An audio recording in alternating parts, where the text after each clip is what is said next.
Kejaksaan Negeri Kabupaten Bengkulu Utara yang dalam hal ini langsung diwakili oleh Bapak Kazamuli selaku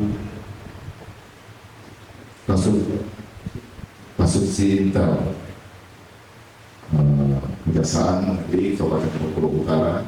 Ini yang kami hormati Ketua BPD, Bapak Koordinator beserta anggota, yang kami hormati Sekretaris Desa Karanganyar II beserta korban terangkat hadir Pak Kadun, dan juga ada ini salah satu pemuda dari tokoh pemuda Desa Karanganyar II selaku kader Desa Cerdas. Dan yang kami hormati Bapak Ibu hadirin sekalian. Pertama-tama yang perlu kita selalu menjadikan diri bersyukur kehadiran Allah Subhanahu wa Ta'ala atas limpahan rahmat karunia serta hidayahnya. Alhamdulillah pada pagi hari ini kita masih diberikan sehat kekuatan dan kesempatan sehingga dapat berkumpul di aula desa Karanganyar II ini. Salam semoga selalu tercurahkan kepada junjungan Allah Nabi Muhammad Sallallahu Alaihi Wasallam, para keluarganya, para sahabatnya, dan seluruh umatnya hingga akhir hayat.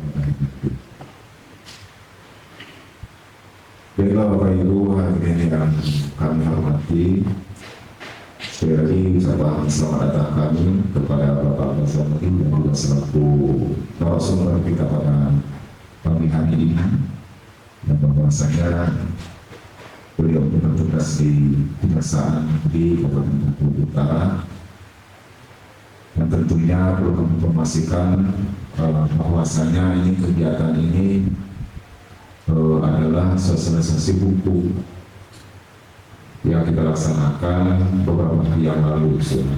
Cuma karena ada satu dan lain hal, karena kesibukan dari narasumber kita dari Kejaksaan Negeri Kabupaten Bengkulu Utara kemarin, yang kegiatannya itu sangat-sangat penting, jadi kegiatannya diundur, penyampaian materinya diundur pada hari ini.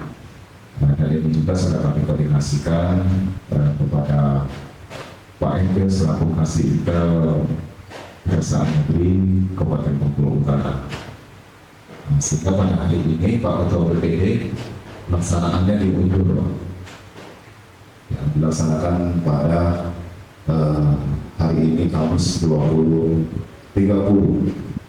Mei 2024. Penyampaiannya nanti ini kepada Bapak Kazamuli selaku narasumber kita, jadi ya kita serahkan semua kepada beliau.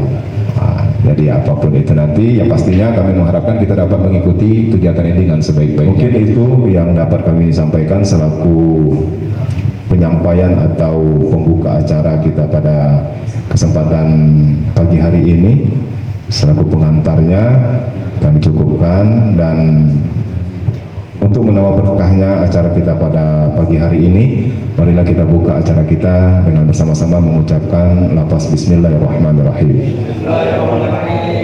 Terima kasih. Mungkin selanjutnya kami serahkan sepenuhnya kepada narasumber, yaitu Bapak Kazamuli dari Kejaksaan Negeri Kabupaten Bengkulu Utara. Kepada beliau disilakan. Wassalamualaikum warahmatullahi wabarakatuh. Waalaikumsalam. Ketua BPD dan tak nyampaikan, Pak.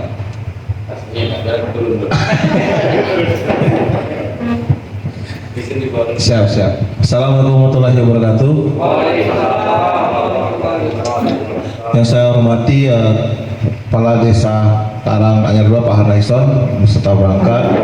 Selanjutnya yang saya hormati juga Ketua BPD, Wakil dan beserta anggotanya yang sempat meluangkan waktunya untuk datang ke kantor Desa Karanganyar atau Balai Desa langsung nih Pak, untuk mendengarkan atau berbagi nanti mungkin untuk di lapangan, mungkin BPD yang lebih paham Pak, berbagi ilmu tentang hukum pada umumnya, khusus undang-undang desa.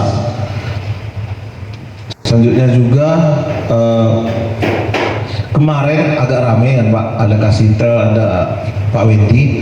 Kebetulan kami dari hari Rabu sampai hari ini ada Kejaksaan Agung turun ke Kejaksaan Tinggi untuk melakukan pemeriksaan. Kami juga diperiksa Pak, tenang, aman. Terkhusus sekarang ini pemeriksaan keuangan, pas kan Pak? Nah jadi 70% itu ke Kejati. Anak-anak baru lagi PBB di Kodim, lagi baris-baris sama latihan nembak. Nah jadi sebenarnya saya dari Bengkulu juga, karena mau tidak mau karena struktural Pak, mendampingi Kasintel dalam pemeriksaan. Nah karena hari ini ada kegiatan juga, hari ini sebenarnya Pak 4 Pak, hari ini Pak. Karanganyar 2, Sumberjo, Padang Jaya, Dataruyuh. Nah karena ada kewajiban hal tersebut, maka saya sama Kasintel bagi 2 Pak. Kasintel juga sendiri lah, tapi dia ada supirnya. Dan mak supir Kasintel kita pakai, dia yang bawa mobil sendiri. Ya. Karena posisinya memang seperti itu Pak, kondisi kantor. Karena kami ini orangnya dikit. Ibu lah datang ke kantor kemarin, nengok orangnya. Kerjanya banyak, orangnya dikit. Alhamdulillah penerimaan tahun CPNS tahun ini banyak, dapat 24 orang, merasa terbantu nian. Tapi lagi PBB pula sama baik Ida kalau gini. Jadi walaupun saya sendiri tidak mengurangi Bu bobot materi, karena materi ini kami susun berdasarkan tim. Jadi tim intelijen sama Pak Kajari. Jadi kejaksaan ini masih kayak banyak belum familiar nama-nama jabatan itu. Mungkin kalau difamiliarkan dia tuh setingkat kabar reskrim, langsung di bawah wakil jaksa agung, orang nomor 3 lah di kejaksaan Pak. Jadi dia mencanangkan program jaga desa, karena jaga desa ini dari APBN, dana negara, dan juga sesuai dengan instruksi Pak Jokowi, kami membuat surat edaran sendiri namanya surat edaran jaga desa. Jadi ada 79 halaman. Kalau saya jelaskan di siko keder. Pada dasarnya jaga desa ini cuma 3 Pak kesimpulannya: mengamati, mendampingi, mengawal. Nah jadi jangan mengawas baik, jadi kami mendampingi juga dan mengawal. Nah jadi pada intinya apapun yang terbentur di desa, Bapak boleh konsul ke pihak kejaksaan.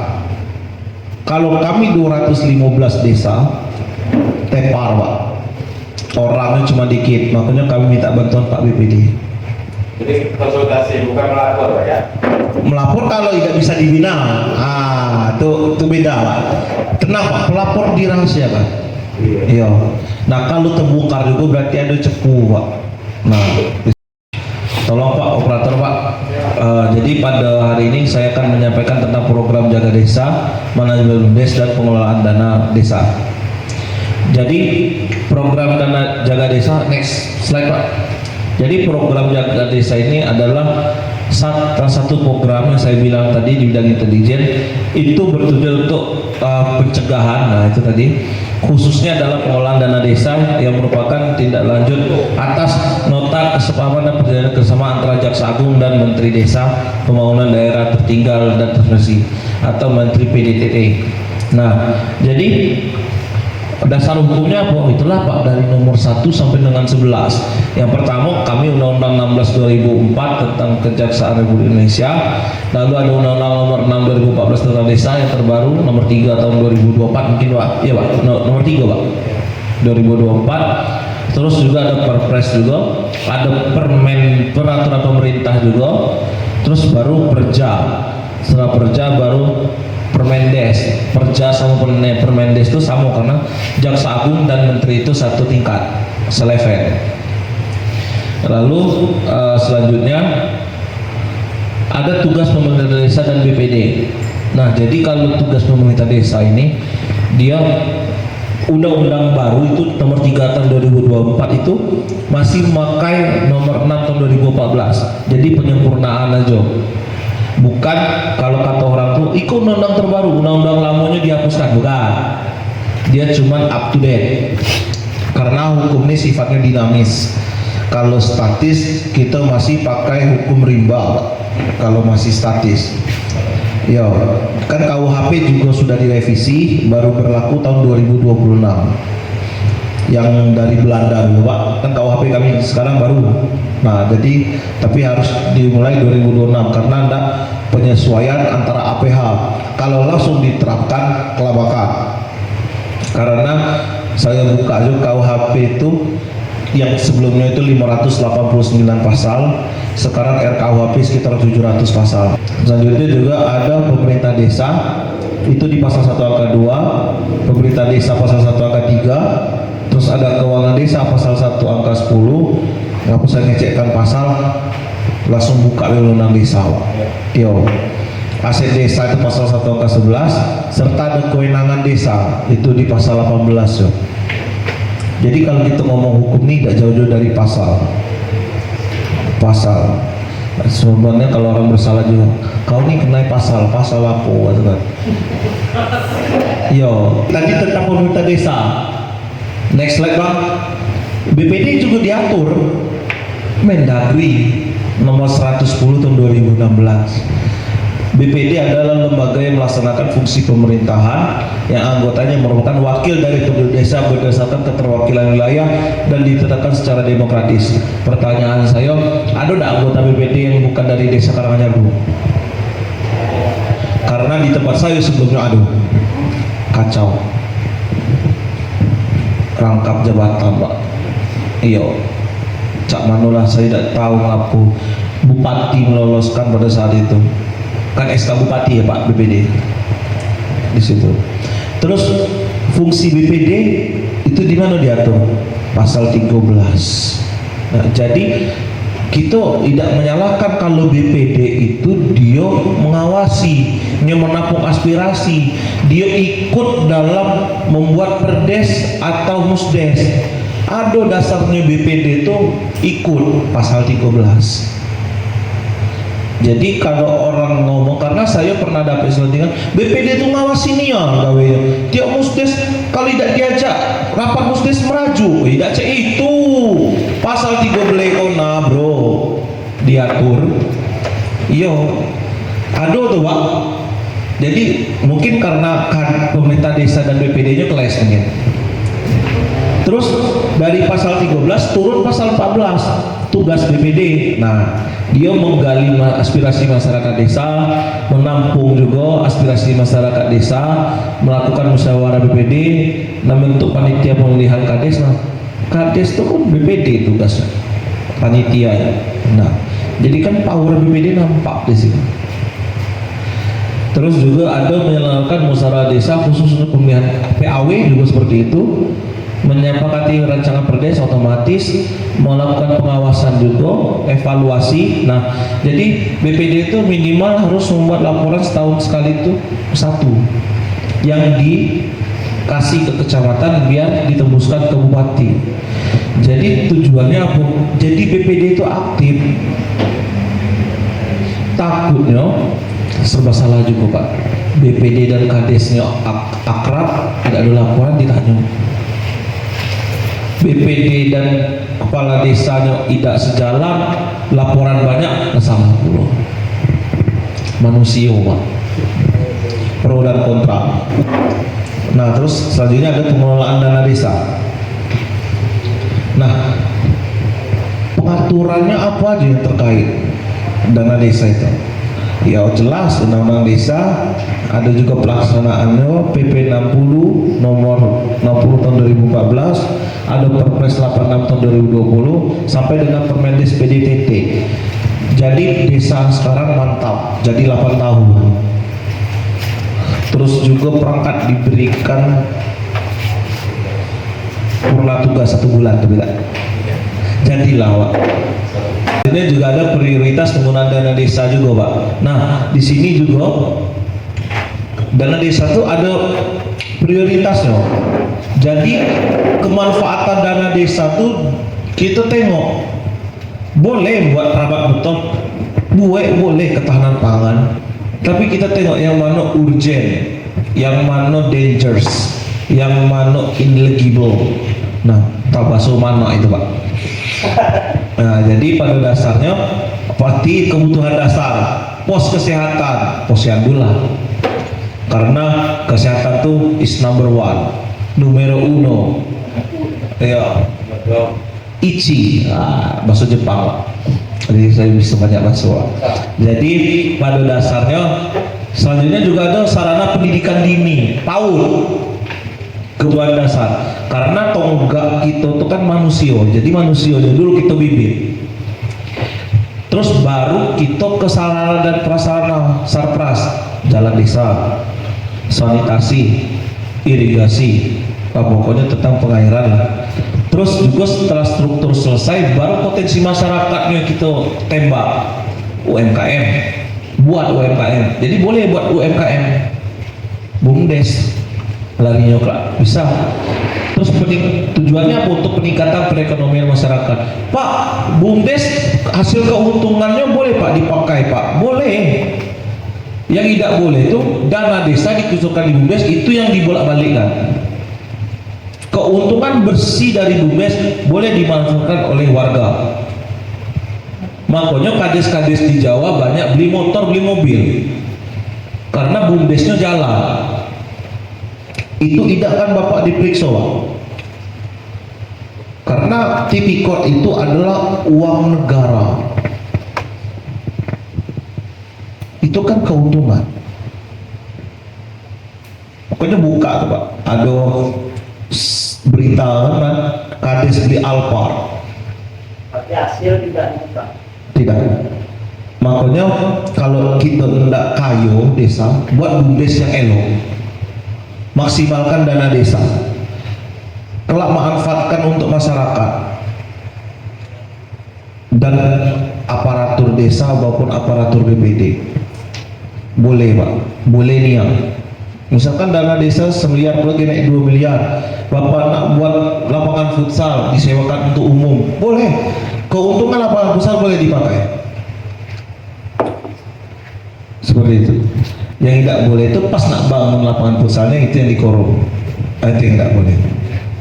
Yo. Jadi pada dasarnya itu kenaiklah pasal 3, menguntungkan diri sendiri karena jabatan. Terus juga ada potensi desa, kembangkan potensi desa Bu. Ada komoditi daerah, pembinaan masyarakat juga. Terus apa produk unggulan di desa Karanganyar 2, alamnya, apakah dari sumber daya masyarakat, itu boleh dikembangkan. Itulah prioritas penggunaan dana desa, prioritasnya ke situ. Nah, berarti ketahanan pangan di mana?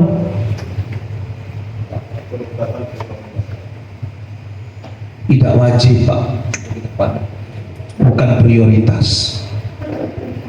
Karena ketahanan pangan tidak secara eksplisit dibuat di situ, kecuali kalau memang musim pancaroba itu datang, kita bisa kesampingkan prioritas. Tapi kalau musim sekarang enak, tiba-tiba buat ketahanan pangan, tapi jalan tidak ada, masih tanah galau, perairan tidak ada, kecul, asas kemanfaatan tidak kena. Dari asas kemanfaatan tak bisa berkembang. Makanya ibu kalau bapak nak ketahanan pangan, itu pastikan niat berjalan, karena ketahanan pangan dan bantuan beda.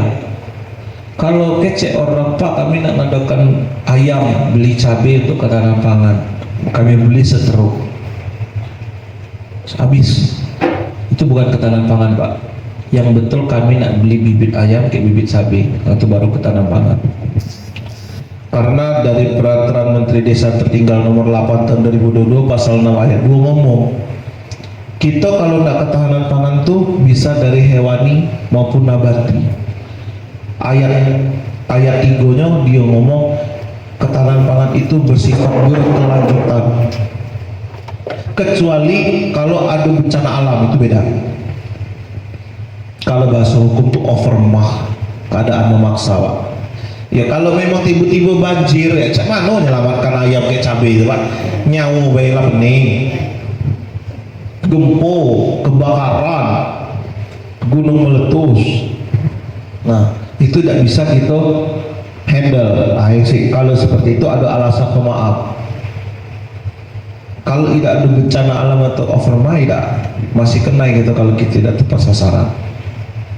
Seperti itu.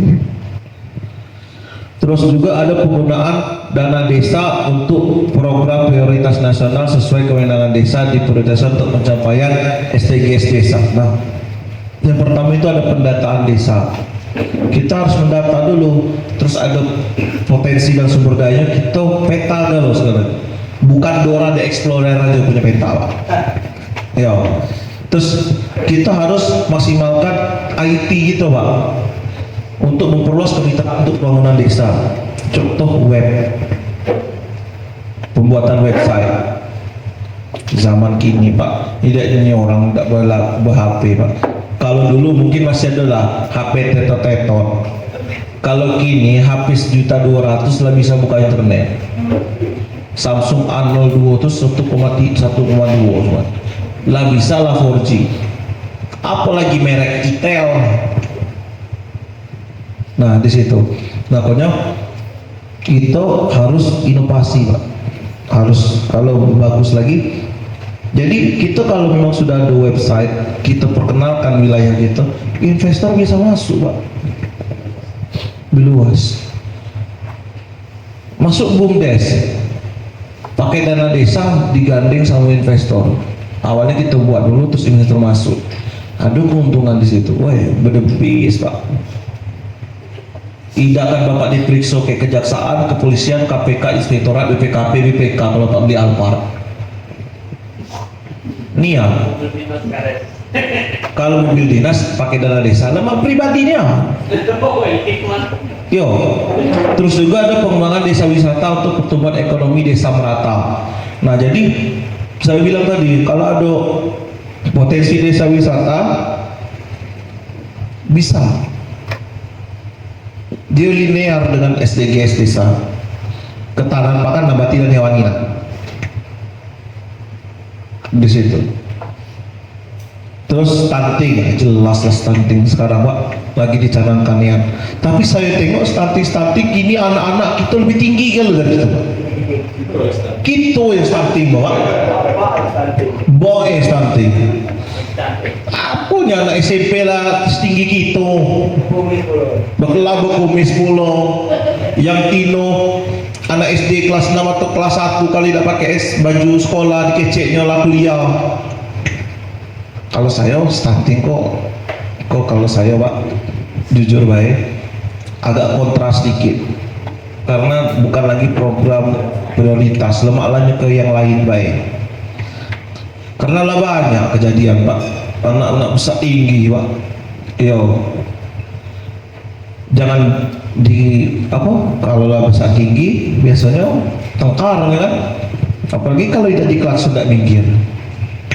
Selanjutnya ada pengembangan desa inklusif untuk mendirikan keterlibatan masyarakat secara menyeluruh. Masyarakat wajib dilibatkan. Jadi kalau ada masyarakat tidak dilibatkan dalam kegiatan desanya protes, tidak salah dia.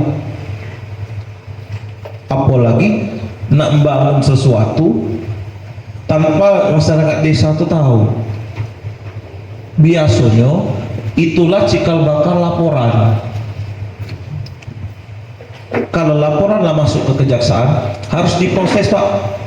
Kalau kami nolak laporan balak kece orang apa itu, what happened, bahasa di situ harus Pak jadi lanjut APH ya Pak, polisian juga seperti itu. Terus juga ada penggunaan dana desa untuk mitigasi dan penanganan bencana alam. Selanjutnya Bang, next slide Bang. Nah jadi kalau ada bencana alam dana desa bisa dipakai. Nah apalagi bencana non alam, kebakaran, boleh. Terus juga ada mewujudkan desa tanpa kemiskinan, BLT dong. Berapa? 60%, 40% BLT Pak. anggarkannya dari dana desa? Hah? 15%, maksimal 25 ya. Masih 300.000 kan? Masih ya. Nah, jadi itulah dasar ngapu BLT itu hadok, biar tidak ada kemiskinan, bukan tidak ada sih, menekan angka kemiskinan. Kemiskinan masih ada Pak, pasti ada. Terus juga di desa kita ada asas transparan, akuntabel, partisipatif, tertib dan disiplin. Terus transparan itu apa sih Pak? Intinya, next slide Pak. Nah, transparan itu otomatis memudahkan akses publik terhadap informasi. Itulah papan informasi di setiap desa itu harus ada, yang besar-besar itu. Terus pemberitahuan informasi terkait pengelolaan dana desa di spanduk itu juga. Nak padek lagi di website boleh juga dibuat, karena lah banyak dan desa ngupload segala di situ. Jadi misalkan kalau ada organisasi datang, buka baik web kami Pak, apa yang kami sembunyikan, selesai. Nah itulah kenapa penting tuh menghindari konflik Pak. Yang pasti konflik internal dulu, terus hak masyarakat dipenuhi. Terus juga ada akuntabel. Nah LPG Pak, itulah yang tidak boleh tuh SPJ ado, barang tuh tidak ado, fiktif. Itu yang cepet yang di pesantren. Kalau maaf kami masih agak pening Pak, menentukan harga dasar dan atas bawah, karena setiap toko berbeda. Agak pening kami nyari buktinya. Jangan, karena rata-rata laporan ngomong harusnya semen merah putih itu 65.000 aja, dibeli di toko tuh 70.000. Nah kalau dihukumnya kata harusnya itu tidak boleh. Jadi kata harusnya harus buktikan 65.000 itu apa, mana dasar hukumnya, mana buktinya. Karena setahu saya di Perbup ada tuh batas atas dan batas bawah. Nah standar kesatuan harga. Jadi kalau di Perbup 70.000 maksimal ya boleh, bukan markup namanya. Di situ. Terus selanjutnya juga ngapa penting masyarakat percaya Pak. Kalau masyarakat percaya, saya yakin dikit lampu tuh. Alhamdulillah belum ada. Tak, kalau di zaman sebelum Bapak ada. Bapak tahun berapa Pak Kades Pak? 2022. Oh baru berarti. Terus juga ada partisipatif. Kalau ada lampu juga Pak, datang baik. Belum pasti salah. Iya. Karena itulah saya bilang tadi, kalau ada lampu tidak pasti kami nolak ya Pak. Kami harus panggil, kami harus buatkan wawancaranya, lapor pimpinan. Kalau memang tidak ada, tutup. Ngapa dipaksa? Apalagi kalau ada kerugian negaranya tidak sampai 50 juta atau sedikit, balikkan aja lawak. Iya. Karena kami kalau penanganan perkara, satu perkara itu lebih dari 100 juta, undang ahlinya itu Pak, akomodasi, penginapan saksi. Bapak kalau jadi saksi tipikor, aduh duitnya. Kalau pidana itu yang agak ribet, tidaknya di dipanya Pak. Selanjutnya juga ada Terima kasih Pak Kapolri atas penyampaiannya, atas ilmunya, atas pengalamannya yang telah disampaikan. Dan tentunya ini sangat berguna untuk kami dan juga untuk menambah wawasan kami dan dalam hal pengetahuan kami juga, khususnya dalam kami mengelola dana desa maupun beberapa kegiatan program-program desa yang harus dilaksanakan pada desa kami ini, Desa Karanganyar II ini. Dan tentunya seperti tadi yang telah disampaikan beberapa poin apa itu tugas BPD, apa itu kewajiban dan hak BPD. Nah, ini juga telah kami dengarkan bersama dan insya Allah akan kami terapkan bersama, dan juga tentang aturan-aturan desa selaku kami pemerintah desa dalam mengelola dana desa ini, bagaimana kami dapat menggunakan dana desa ini dengan sebaik-baiknya, dan tentunya tadi pemakaian dari dana sumber cukup memuaskan untuk kami, dan insya Allah untuk dapat kami terapkan juga dalam program-program desa yang ada di desa kami, Desa Karanganyar II. Dan juga ada penambahan tentang restorasi justice. Tadi ini juga menjadi pengetahuan umum, pengetahuan tambahan kami juga, bahwasanya segala hukum tidak selalu ujung-ujungnya di penjara.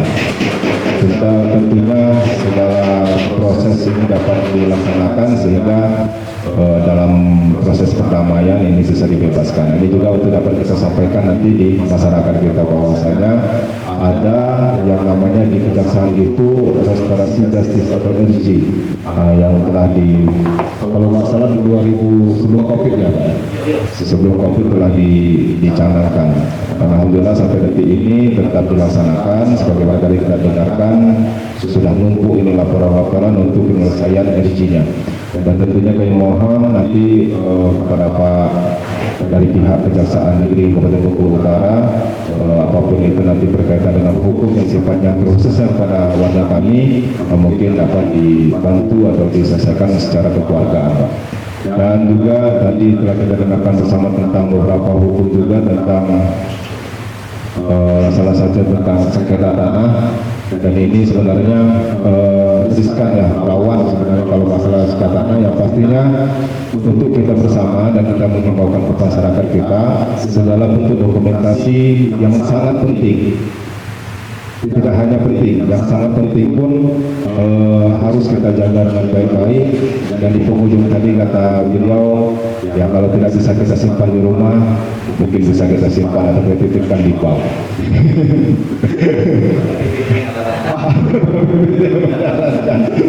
atas arahan anggota BPD ya. Saya setuju.